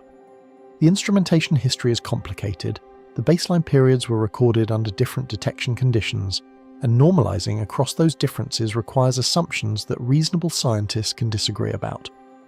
Intellectual honesty requires acknowledging that uncertainty rather than resolving it artificially in either direction. But the core finding holds even with that uncertainty acknowledged. Sensor-confirmed large events increase during a period when detection bias affects large events least. That asymmetry, the fact that the anomaly is concentrated precisely at the end of the distribution, where the measurement problem argument is weakest, is the most direct evidence available that something real is happening in the physical distribution of arriving objects, not merely in the instruments recording them. You can argue detection bias for the background noise, you cannot argue it comfortably for the tail. And the tail, the rare, high-energy, hard-to-miss events that define the true character of this anomaly, is exactly where the clustering is concentrated. Which means that when we take every layer of this investigation, the seasonal orbital geometry, the debris stream hypothesis, the detection expansion, the compositional clustering of the green fireballs, the temporal anomaly in Michigan, the atmospheric amplification effects, and attempt to put them all in the same frame at the same time, what emerges is not a simple story with a clean conclusion. It is something considerably more complex. And when complex systems with multiple contributing factors all push in the same direction simultaneously, what you get on the output end is not the sum of the parts. You get something that looks from the outside like a convergence, and convergences have a way of revealing things that no single factor, examined in isolation, would ever show you. Part 9. The atmospheric filter hypothesis. Something was happening in Earth's upper atmosphere during this same period that adds another layer of complexity to what we've been examining, and it is the kind of layer that is easy to overlook precisely because it operates invisibly, not in the sky where you can watch fireballs streak across it, but in the chemistry and physics of the atmospheric layers that those fireballs pass through on their way down. It is a behind-the-scenes mechanism. A backstage process that changes what the audience sees without changing what is actually being performed.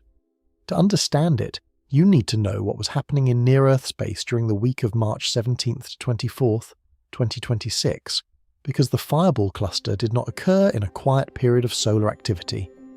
It occurred during a stretch of elevated geomagnetic conditions that added a layer of physical complexity to the atmospheric environment that every one of those incoming objects had to pass through. In the days surrounding the fireball cluster, Earth was experiencing geomagnetic disturbances ranging from G1 minor storm conditions up to G3 strong storm conditions on the NOAA space weather scale.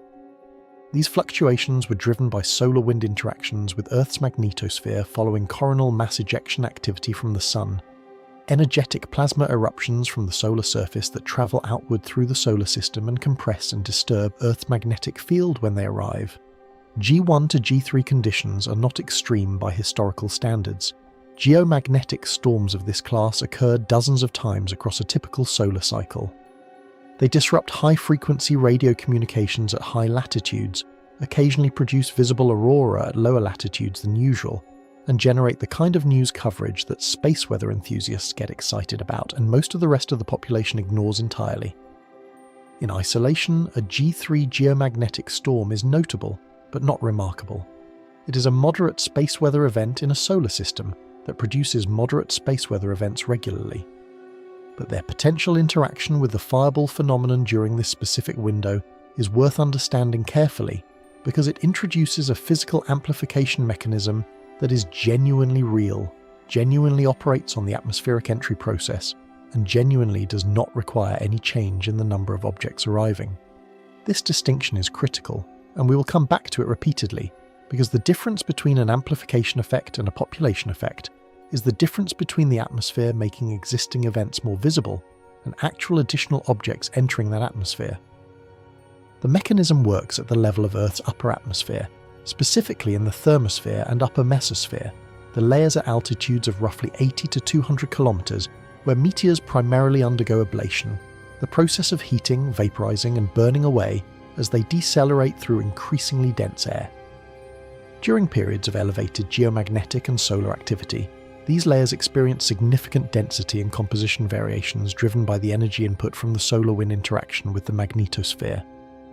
Atmospheric heating from solar inputs causes the thermosphere to expand outward, effectively puffing up the upper atmosphere and changing the density profile that any incoming object encounters as it descends. The atmosphere becomes, in a measurable and instrument-confirmed sense, a different physical environment than it is during quiet solar conditions. What does a different density profile do to an incoming meteoroid? It changes the ablation dynamics in ways that are subtle but observationally significant. A meteoroid entering a slightly denser upper atmosphere begins losing mass at a higher altitude than it would under quiet conditions. The ablation process starts earlier, runs longer in terms of the altitude range over which it occurs, and can produce a brighter and more extended luminous trail as a result. The object is burning for a longer portion of its atmospheric passage, which means witnesses on the ground see a longer, brighter streak. Instruments that detect optical signatures capture a stronger signal. Automated reporting systems that apply brightness thresholds to determine whether an event qualifies for logging receive a stronger input and are more likely to flag the event as significant. The fireball that might have been logged as a minor event under quiet atmospheric conditions gets logged as a major one under elevated geomagnetic conditions. Not because it was a bigger rock, because the atmosphere it flew through was behaving differently. There is an additional effect worth noting at the lower end of the energy scale. Objects that would have produced dim, brief, borderline detectable streaks under quiet atmospheric conditions can be pushed across the detection and reporting threshold by the enhanced ablation dynamics associated with elevated geomagnetic activity. An object that would have been, "I think I might have seen something" moment for a ground observer becomes a clearly visible, clearly reportable fireball. An event that might have fallen below the brightness threshold of an automated optical system gets captured cleanly. The atmospheric conditions are, in effect, turning up the contrast on events that were always going to happen, making them more visible to both human observers and detection infrastructure. The solar-terrestrial coupling concept that underlies this mechanism is conceptually significant beyond its immediate application to the March 2026 fireball count. What it reveals is that the near-Earth space environment and Earth's atmospheric environment are not independent systems operating in isolation from each other. They are coupled. Space weather, the conditions in near-Earth space driven by solar activity, affects the state of the upper atmosphere, and the upper atmosphere is the physical medium through which every meteor event is expressed and observed.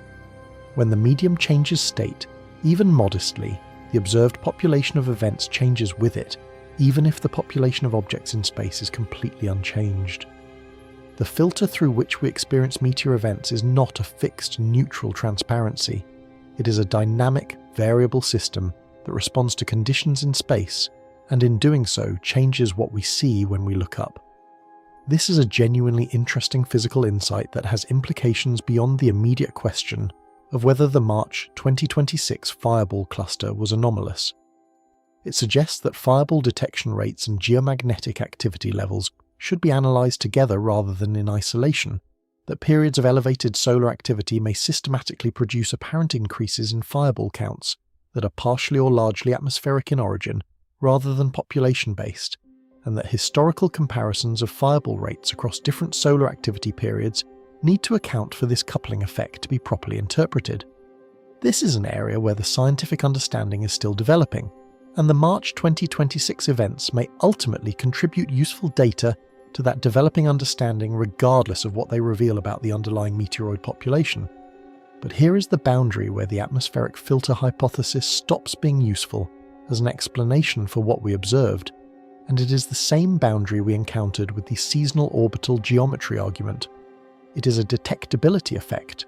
It amplifies the signal. It does not create the underlying pattern, and it cannot be stretched to cover the specific anomalies that define this investigation without breaking under the weight of what it is being asked to explain. The Michigan 6-minute double event is not explained by atmospheric density variations. The probability calculation that makes that event statistically anomalous is based on the arrival rate of energetic objects at the top of the atmosphere, not on whether the atmospheric conditions below made them more or less visible once they arrived. Two high-energy meteoroids arriving over the same state within 6 minutes of each other is a timing anomaly in the arrival distribution. No amount of atmospheric amplification changes the timing of when objects reach the upper atmosphere. The atmosphere does not pull objects toward it more efficiently during geomagnetic storms. It simply processes them more visibly once they arrive. Arrival timing is an orbital mechanics question. Atmospheric conditions are irrelevant to it. The compositional clustering of the green fireballs is not explained by atmospheric chemistry effects. The green coloration that both Western United States events produced is a direct spectral readout of the ablating material's elemental composition. Magnesium and nickel burn green regardless of atmospheric density variations. The atmosphere does not selectively enhance the green component of a fireball spectrum during geomagnetic storms. The green colour comes from inside the rock, not from the air around it. If two fireballs both turn the sky green within 72 hours of each other, that is a compositional statement about those objects. Atmospheric conditions during that period are not the author of that statement, and the doubling of large, widely witnessed fireball events at the tail of the distribution, where the most energetic objects live, and where the atmospheric amplification effect operates most weakly, is not adequately explained by a detectability mechanism. The Ohio bolide released 0.37 kilotons of energy because a 7-ton object hit the atmosphere at hypersonic speed. That energy release is determined by the object's mass and velocity. No atmospheric density variation in the thermosphere is going to meaningfully alter the energy budget of a 7-ton impactor. The event was going to be large, loud, ground-shaking, and impossible to miss regardless of what the geomagnetic index was doing that week. Atmospheric amplification works at the margins, on the events that sit near detection thresholds. It does not work on events that are orders of magnitude above any reasonable detection threshold. What the atmospheric filter hypothesis genuinely contributes, when placed in its correct position in the analysis, is one more amplification layer in a picture that is already multi-layered and getting more complex the longer we look at it. Seasonal orbital geometry amplifies visibility by increasing the proportion of the sporadic background in Earth's forward path. Atmospheric conditions during geomagnetic activity amplify brightness and detection probability for events near the detection threshold. Detection infrastructure expansion amplifies reporting rates across all event sizes. And underneath all of those amplification effects running through the center of the entire pattern, like a wire that all the other components are wrapped around, there appears to be a real change in the distribution of large, energetically significant objects intersecting Earth's atmosphere in the first quarter of 2026. The amplifiers are making it more visible. They are turning up the contrast. They are pulling borderline events across detection thresholds and making already visible events easier to confirm and quantify. But they are not inventing the signal. They are not manufacturing the temporal clustering in Michigan, or the compositional fingerprint of the green fireballs or the energy class doubling at the tail. The signal exists beneath the amplification. What remains genuinely difficult, and what the current state of the data does not yet allow us to do with precision, is to strip away each amplification layer cleanly and measure exactly how strong the underlying signal is once the seasonal boost and the atmospheric enhancement and the detection expansion are all properly accounted for. That signal stripping problem is where the investigation currently lives, and it sits exactly at the intersection of where pattern recognition, the thing the human brain does better than almost anything else, becomes both the most valuable tool available and the most dangerous one. Part 10. Cluster statistics versus human pattern recognition. The human brain is the most sophisticated pattern recognition system that evolution has yet produced, And it is also catastrophically bad at evaluating randomness. Pause on that for a second because it sounds like a contradiction, and it is not. It is actually a precise description of how the same cognitive machinery can be simultaneously the best tool available for navigating a complex world and the worst possible instrument for evaluating whether a specific set of events is statistically meaningful. The brain that keeps you alive and the brain that sees conspiracy and coincidence are the same brain, running the same underlying software, optimized by the same 4 billion years of evolutionary pressure. Understanding why that is true is not a detour from the Fireball investigation. It is a necessary piece of it, because before we can trust our interpretation of what happened in March 2026, we have to understand what our interpretation machinery is built to do and where it systematically fails. Here is the design history. The brain that kept our ancestors alive was not the one that evaluated evidence with perfect statistical neutrality and waited for sufficient sample sizes before drawing conclusions. That brain got eaten. The brain that survived was the one that could spot the tiger in the bushes before it was fully visible, that could recognize patterns of weather and season and predator behavior from incomplete, noisy, ambiguous data, and that consistently erred on the side of assuming patterns exist rather than assuming they do not. Because the cost asymmetry of errors was not symmetrical. A false positive, seeing a tiger that was not there, cost you a moment of unnecessary alarm and perhaps an embarrassing sprint away from a shadow. A false negative, missing a tiger that was there, cost you everything. Evolution does not optimize for statistical elegance, it optimizes for survival. And survival in an environment full of genuine dangers optimized aggressively, ruthlessly, and without exception for pattern detection, which means it optimized with equal force for pattern over-detection. This is why we see faces in clouds.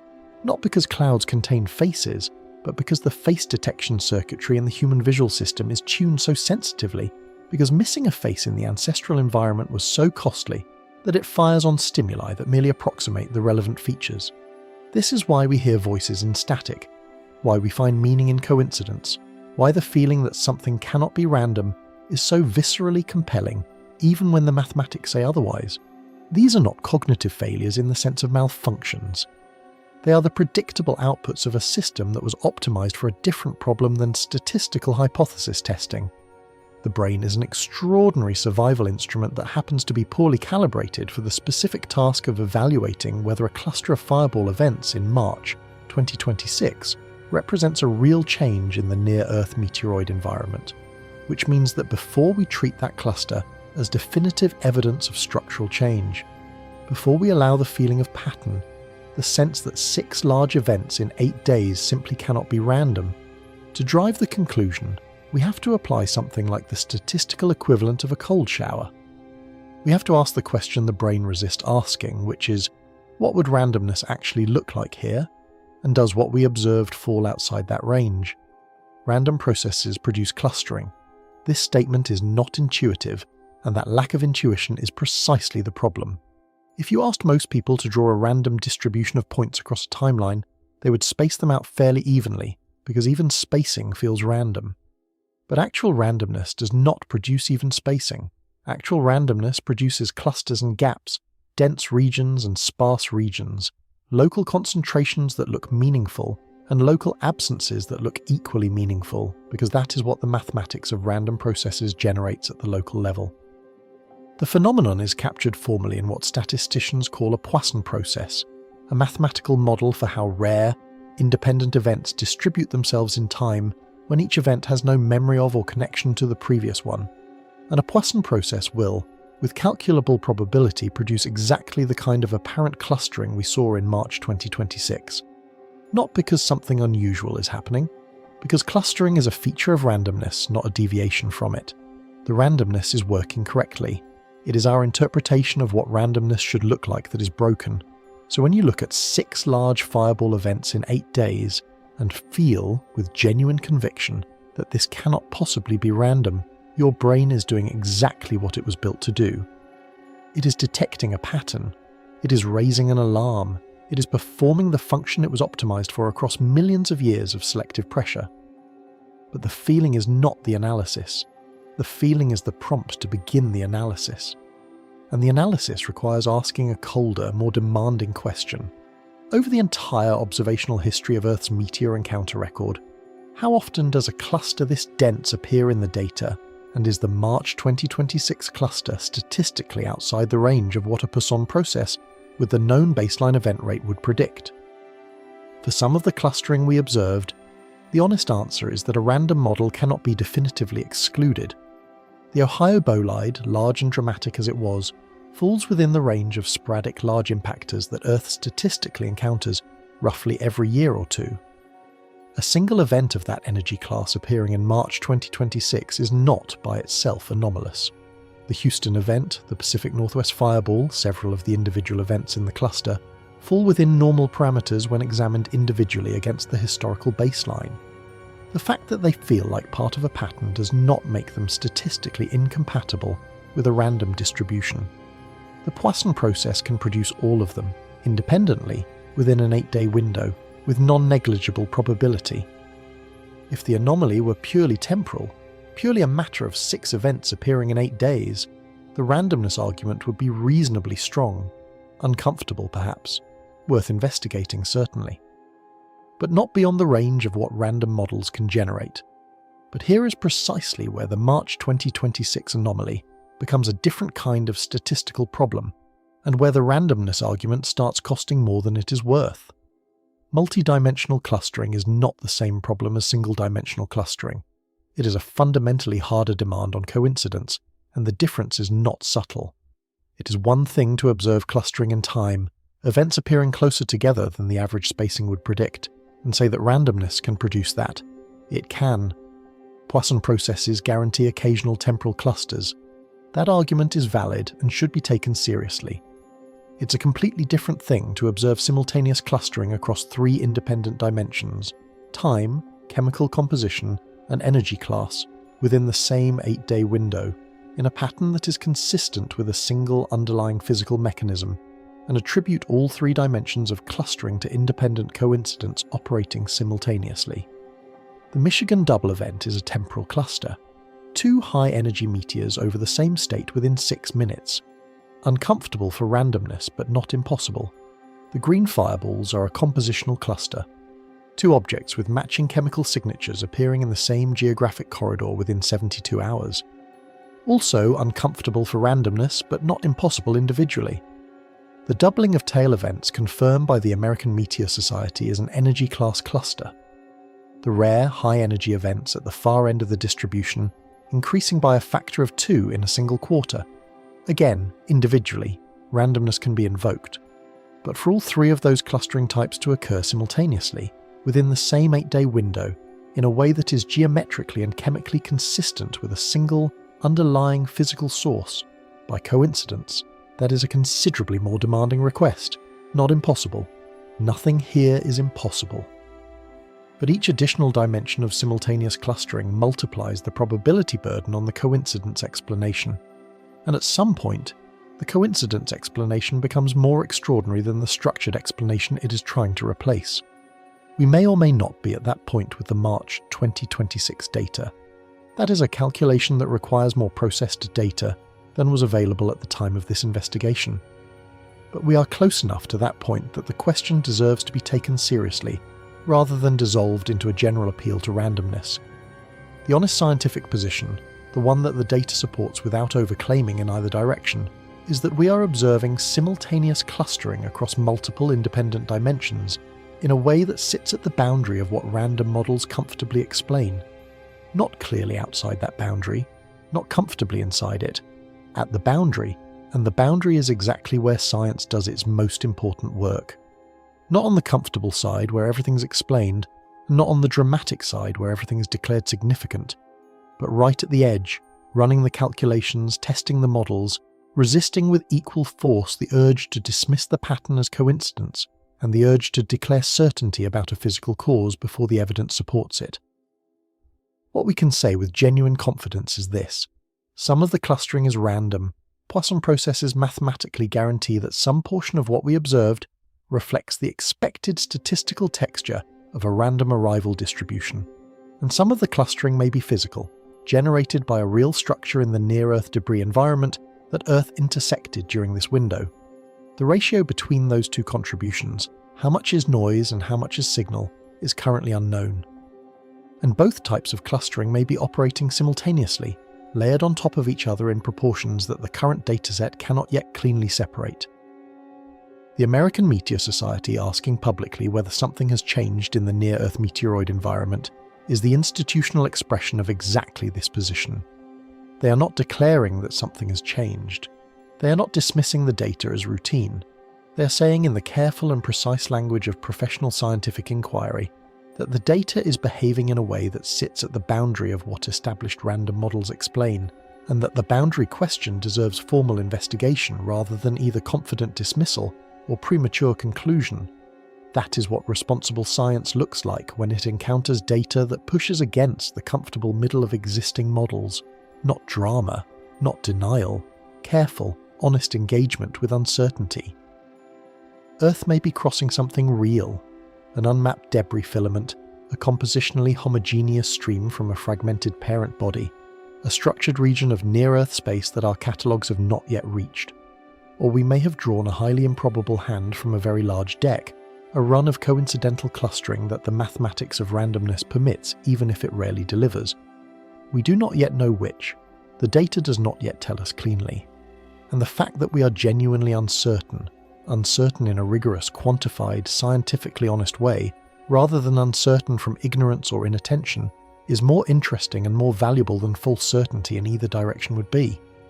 Because when you take every layer of this investigation and stack them together, the seasonal geometry, the debris stream hypothesis, the detection expansion, the atmospheric amplification, the compositional clustering, the temporal anomaly, the multidimensional statistical picture, what emerges from the combination is not a simple answer. It is something more complex, more layered, and ultimately more revealing than any single explanation examined alone could ever produce. Part 11. The Convergence Event. Here is what happens when you put all of it in the same room at the same time, not individually, not one layer examined in isolation and then set aside while the next one gets its turn. All of it simultaneously in the same frame, the way it actually existed during the 8 days between March 17th and March 24th, 2026. Because the individual layers, as we've examined them one by one, each carry their own partial explanatory weight and their own honest limitations. But when you stack them, something changes. The picture that emerges from the combination is not the sum of the parts. It is something qualitatively different, and understanding why requires holding all of the threads at once rather than following them sequentially. So here is the full inventory, stated plainly before we start pulling it apart. Seasonal orbital geometry is boosting the visibility window for sporadic meteors in the spring of 2026. Earth's orbital apex direction is sweeping through the Anthelion source region, exactly as it does every year at this time, increasing the proportion of the sporadic meteoroid background that Earth encounters in its forward path. This is real. It is contributing to the observed increase. It is not sufficient to explain the anomaly on its own, but it is present and active in the data. Detection infrastructure, dash cams recording continuously from millions of vehicles, the GOES-19 satellite logging BOLI-class optical flashes from geostationary orbit, the expanded American Meteor Society, reporting network converting casual witnesses into structured data points, the CNEOS automated bolide logging system, processing sensor inputs in near real time, is running at a level of sensitivity and coverage that simply did not exist a decade ago. The recording system has never been better. That matters for the count. Geomagnetic activity during the March window was elevated, ranging from G1 minor storm conditions to G3 strong storm conditions, driven by coronal mass ejection activity from the Sun, affecting the density and chemistry of the upper atmospheric layers where meteors ablate, and altering the brightness and detectability of events near the detection threshold. Another amplification layer, real and physically grounded, operating simultaneously with the others. And underneath all of those amplification effects confirmed independently of any single detection method, there is a real increase in large, widely witnessed fireball events in the tail of the distribution, exactly where the amplification mechanisms have the least influence, exactly where detection bias is weakest, exactly where the argument that we are simply getting better at seeing existing events is hardest to sustain. The American Meteor Society confirmed it. The multi-instrument evidence supports it. physical meteorite material recovered from the Ohio event confirmed that actual extraterrestrial mass reached the surface. The pattern is not an artifact, the underlying signal is real. At the same time, layered on top of all of that, you have the anomalies that resist the mundane explanations. Temporal clustering in Michigan consistent with what a thin debris filament intersection would produce. Compositional clustering in the green fireballs consistent with repeated encounters from a chemically homogeneous source, potentially a fragmented metallic or Uralite-class asteroid shedding material along an unmapped orbital corridor. A satellite-detected South Pacific bolide that no human eye would have caught under any previous generation of detection infrastructure, adding to a data set that now extends beyond the geographic and temporal reach of ground-based observation. And somewhere in the outer solar system, an interstellar visitor designated 3I Atlas, confirmed to be actively shedding dust and cometary material, expanding the theoretical boundary of where near-Earth debris can originate beyond anything the existing catalogue was built to accommodate. Now here is the thing that makes this moment in the investigation genuinely interesting and genuinely difficult to resolve cleanly. None of these layers, taken individually, requires an extraordinary explanation, not a single one of them. Seasonal orbital geometry is mundane, detection improvement is expected and well documented. Geomagnetic storms at G1 to G3 levels happen dozens of times per solar cycle without generating fireball anomalies or scientific concern. Sporadic meteoroids arrive continuously, always have, always will. Debris streams exist and are known to exist. Large fireballs occur periodically throughout the year across the globe. Interstellar objects are rare but now confirmed to pass through the solar system. Each individual layer of this story, examined in the context of what science already knows and expects, is ordinary, unremarkable, footnote level. What is not ordinary is the alignment. The fact that all of these layers are simultaneously active, that they are all expressing their individual effects in the same narrow 8-day window, that their combined influence lands on the same March of 2026 and produces exactly the pattern we observed, that is what the concept of a convergence layer event is trying to capture. It is not that a single extraordinary cause is operating and producing an extraordinary result.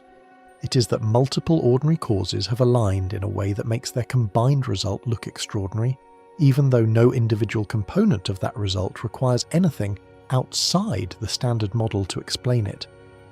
Think of it as a set of optical filters, each one slightly tinted with a different colour, stacked in sequence in front of a bright light source. Each individual filter is nearly transparent. Hold any one of them up alone and you can see through it clearly. The tint is visible but subtle, but stack enough of them in sequence and the light that emerges from the far side is a completely different colour from the light that entered the near side. The transformation is real. The light has genuinely changed. But no individual filter is responsible for it. The result is a property of the stack, not of any single element within it. And if you try to explain the colour of the output light by examining only one filter at a time, you will never find the answer, because the answer lives in the combination, not in the components. The March 2026 fireball cluster may be the output of multiple overlapping probability distributions, all simultaneously biased toward higher event rates, all expressing those biases in the same time window, producing a period of activity that looks anomalous because the coincidence of all those biases aligning and expressing together is itself rare, even if each individual bias is completely unremarkable in isolation. The rarity is in the alignment, not in any single layer.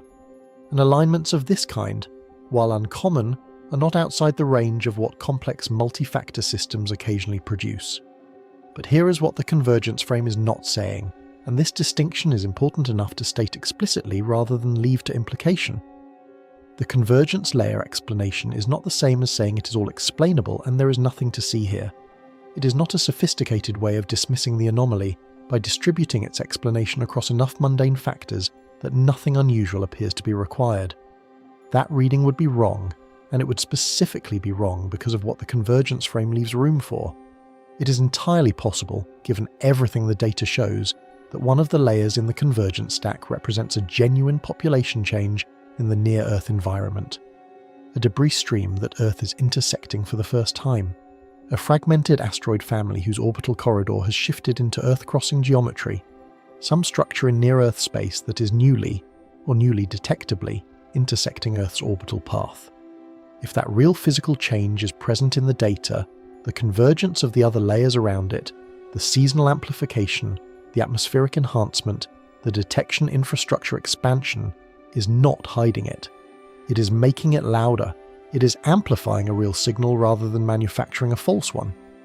The convergence frame does not require that the underlying physical change be absent. It requires only that we not assume the entire anomaly is physical change when multiple amplification mechanisms are simultaneously active and contributing to what we observe. The convergence frame resists the pressure to collapse a genuinely multi-causal system into a single dramatic explanation. It resists in both directions. It resists the dramatic direction, Earth under siege, coordinated bombardment, incoming threat, because the data does not support that framing, and because the energy scales involved, while locally significant, are trivially small compared to the historically meaningful impactors in the geological and recent record. The Chelyabinsk event of 2013 released approximately 500 kilotons. The Tunguska event of 1908 released an estimated 10 to 15 megatons. The impactor that ended the Cretaceous period 66 million years ago and eliminated approximately 3/4 of all species on Earth released energy so far beyond anything in the current discussion that comparing them requires scientific notation. The events of March 2026 are not in that category. They are not approaching that category. They are data signals about near-Earth space dynamics. They are not extinction warnings. And the convergence frame equally resists the dismissive direction, routine week, nothing to see, move along, because the data also does not support that framing. The tail-end doubling is real. The multidimensional clustering is real. The AMS's public question about environmental change is a real institutional expression of genuine scientific uncertainty from the people best positioned to recognize it. A week that produces recovered meteorite material, a 6-minute double meteor event, matched chemical signatures across 2 fireballs in the same corridor, and a satellite-detected bolide over the open ocean is not a routine week by any reasonable definition of the term.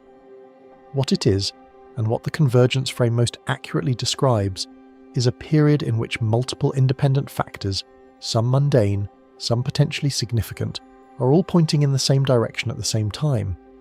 A period where the amplifiers are active, the underlying signal may be real, and the combination of both is producing something that sits at the edge of what current models were built to explain. The question of whether all those factors are aligned by coincidence, the way rare hands sometimes appear in card games simply because the mathematics of large decks permit them, or whether they share a common underlying driver that is pulling them into alignment, something in the structure of near-Earth space that is simultaneously producing the real events and creating the conditions that make them more visible, is a question the current data cannot yet answer definitively.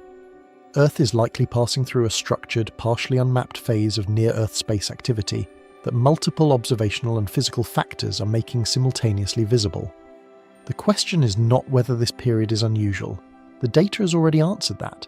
It is unusual. The questions that remain open are how unusual, by how much once the amplification is properly accounted for how long this elevated phase will persist, and what is actually driving the core signal beneath all the layers of amplification. Those questions are not rhetorical. They are active scientific investigations. And the answers, when they come, will either confirm that Earth passed through a brief convergent alignment of ordinary factors and returned to baseline, or they will reveal something about the structure of near-Earth space that changes how we understand the environment our planet moves through every single day. Either outcome is significant, one of them considerably more so than the other. Part 12. The Honest Unknown. Let's be honest about what we actually know, not what we suspect, not what the pattern suggests, not what the convergence of amplifying factors implies, or what the debris stream hypothesis predicts, or what the multidimensional clustering analysis points toward. What we actually, confirmably, beyond reasonable dispute know. Because after everything we have examined, after every layer of seasonal geometry and atmospheric amplification, and detection, expansion, and compositional fingerprinting and temporal anomaly, the investigation has to come back to the ground level and state plainly what the data has established versus what it is still working out. And that distinction between what is confirmed and what is unresolved is not a weakness in the investigation. It is the most important thing the investigation can offer. So here it is, stated as cleanly as the evidence allows. 3 things are confirmed beyond reasonable dispute, and they are worth stating individually before examining what they mean together. The events are real. Large, instrumentally confirmed, meteorite-producing, sonic boom-generating fireball events occurred over the United States during the 8 days between March 17th and March 24th, 2026. Not reported by one source and disputed by others, not captured by a single instrument and unverified by independent systems. Documented across multiple independent channels simultaneously, eyewitness reports numbering in the hundreds logged with the American Meteor Society, satellite optical detections from the GOES-19 geostationary lightning mapper, database entries in the NASA CNEOS bolide catalogue, ground-based radar tracking, and in the case of the Ohio event, physical meteorite fragments recovered from the surface and confirmed as extraterrestrial material through laboratory analysis. The documentation is multi-source, multi-instrument, and independently corroborated across systems that have no shared failure mode. The events happened. That is not in question and has never been in question. Large fireballs increased measurably. The American Meteor Society, which maintains the most comprehensive and historically continuous record of fireball observations in North America, confirmed that the rate of large, widely witnessed fireball events roughly doubled in the first quarter of 2026 compared to the established baseline for that period.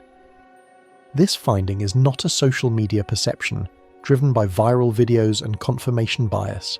It is not an artifact of increased public attention following the Ohio event, making people more likely to report things they would previously have ignored. It is an institutional data finding produced by the organization whose specific professional function is to make exactly this kind of systematic, baseline-corrected, historically contextualized assessment. When the American Meteor Society says large fireball events doubled, that statement comes with decades of comparative data behind it. It is not casual, it is not impressionistic. It is the output of the most qualified observational body available for making that specific determination.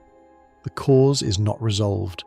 No single explanation, not seasonal orbital geometry, not detection infrastructure improvement, not atmospheric amplification from elevated geomagnetic activity, not intersection with an unmapped debris stream, not influence from the interstellar visitor 3I Atlas, fully accounts for the complete combination of anomalies that defines the March 2026 pattern.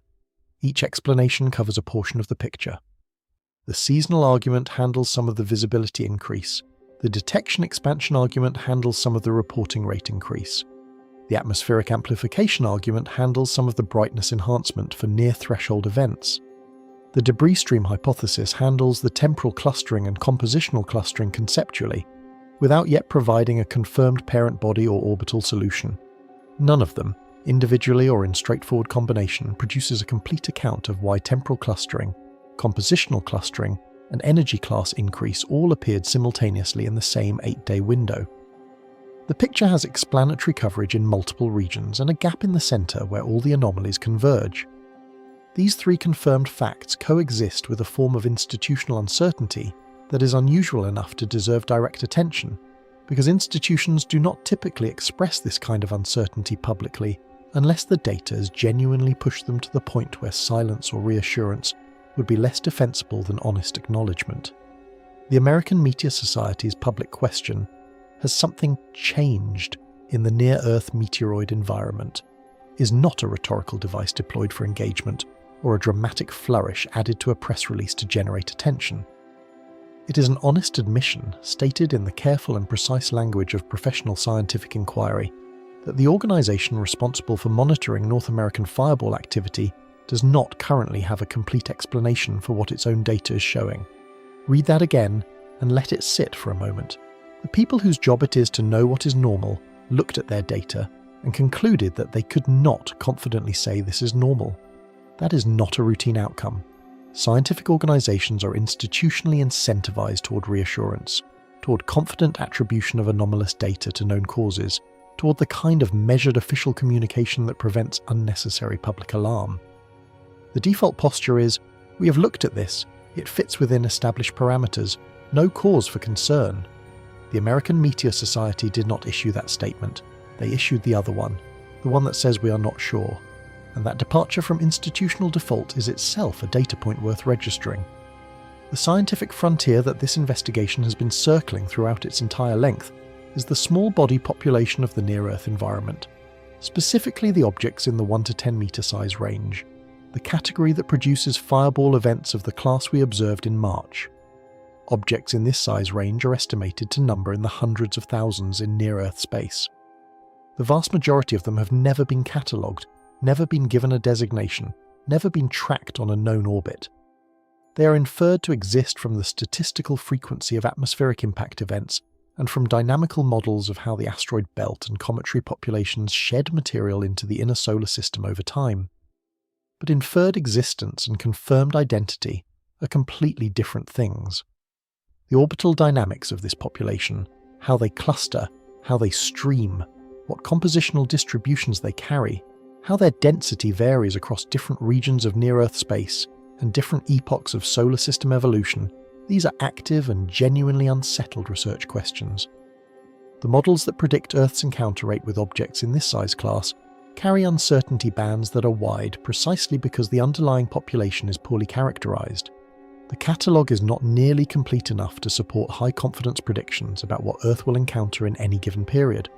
What the first quarter of 2026 may be showing us, and the word may is doing honest scientific work in that sentence, is a moment when Earth intersected a region of near-Earth space that the models did not predict, populated with objects the catalogues did not include, producing a pattern that the existing interpretive frameworks were not designed to fully accommodate.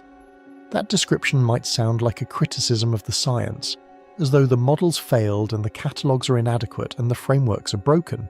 It is not. It is a description of science operating exactly as science operates when it reaches its frontier. The frontier is not a failure zone. It is the place where the map ends and the actual territory continues beyond it. Every map in the history of human knowledge has had an edge, and the territory beyond that edge has always turned out to be real, even when the map could not represent it yet. The map is not wrong. It is incomplete. And incompleteness at the frontier is the normal condition of knowledge, not an exception to it. The deepest question this period raises, the one that sits beneath all the specific anomalies and all the competing hypotheses and all the careful statistical analysis, is not whether Earth is under siege in any dramatic or cinematic sense.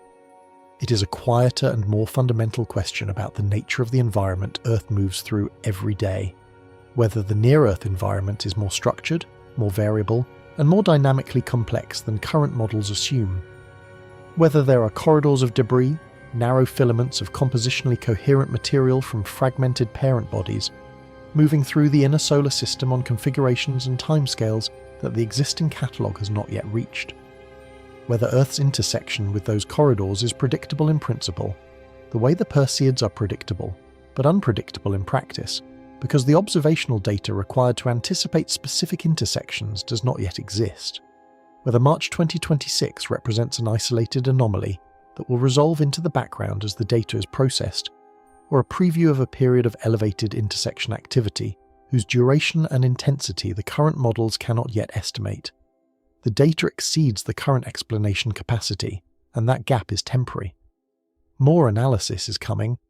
Orbital solutions for the individual events will be refined as trajectory data is processed more completely. The American Meteor Society is continuing to track whether the elevated rate persists beyond the first quarter of 2026 or returns to baseline. CNEOS is logging every sensor-confirmed bolide as the monitoring continues. Spectral data from the green fireball events, if sufficient instrument records exist, may narrow the compositional match and either support or undermine the homogeneous source hypothesis. The Michigan timing anomaly may ultimately yield a candidate radiant point that can be traced to a known or unknown debris source, and either confirmed as a stream intersection or ruled out as a statistical fluctuation. Science is working the problem. The investigation is not over. The data is still being processed. The answers are coming, even if they are not here yet. But in this present moment, standing at the edge of what the data shows and what the models can currently explain, something occupies the gap between them. Not a monster, not a cover-up, not a threat that the authorities are concealing from the public while secretly preparing for the worst. Something more genuinely unsettling than any of those things, because those things are at least containable within a familiar narrative. What sits in the gap is real and unresolved, and officially acknowledged as unresolved by the people best positioned to resolve it. It does not fit neatly into the available explanatory frameworks, and the organisation that maintains those frameworks has said so publicly. Why do independent detection systems, eyewitnesses and satellites and ground radar and automated logging networks with no shared architecture and no common failure mode all converge on the same 8-day anomaly? Why does that anomaly carry statistical fingerprints across 3 independent dimensions simultaneously: temporal clustering, compositional clustering, and energy class elevation, in a pattern consistent with structured physical input rather than random noise? Why is the American Meteor Society asking a question about environmental change, rather than simply attributing the pattern to the seasonal calendar and the improved dashcam coverage and moving on? Those questions do not have complete answers yet. And sometimes the most precise and accurate thing that science can tell you is that the universe has just done something that has not been fully translated yet. The translation is coming, but right now the page is still being decoded. Earth may be passing through something we have not mapped, something that was always out there, moving through the same orbital corridors that Earth moves through, waiting for the geometry to bring them into contact. The map is being redrawn in real time, 1 recovered meteorite and 1 satellite detection, and 1 6-minute timing anomaly at a time. And the next time you step outside on a clear night and see a streak of light cross the sky above you and disappear into the dark before you can quite process what you saw, you might find yourself wondering just for a moment whether it was alone.